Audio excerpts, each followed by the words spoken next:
sorry. Ate, sorry. Hindi ko sinasadya. Okay lang. Ikaw nga yung naalala ko eh. Baka iba na yung panaginip mo. Dumaan lang ako para i-drop off tong mga stuff mo. Mamaya after work dadaan ulit ako. Mamaya mo ito ayusin na. Basta pag may problema, tawagan mo lang ako. Hmm? Sige na, pahinga ka ulit. Baka kulang ka sa tulog. Okay, tulog ka na. Sorry nagising pa kita. Bakit ganyan ka makatingin sa akin? Sasampalin mo ba ako ulit? Hindi, ate. Naninibago lang kasi ako eh. Hindi ko akalain may gagawa nito sa akin.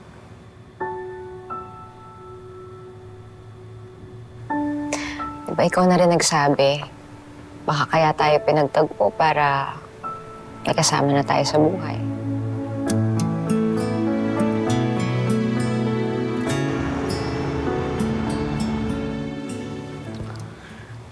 Alam mo, ngayon ko lang to na-feel, Kiara. Na meron akong kakampi. Na merong magtatanggol sa akin, may magmamahal sa akin. Kahit nga sa nanay ko, hindi ko to naramdaman eh. Sarap pala magkaroon ng pamilya. Ito siya, oh. Mukhang mabait yung Vanessa na yan. Hindi lang siya mabait, maganda at matalino. Alam mo ba, abogado siya. Abogado pala siya. Sana matulungan ka niya sa kaso mo. Tandaan mo, hindi ka pa absuelto sa pagpatay sa boyfriend mo. Ikaw pa rin ang suspect ng mga polis.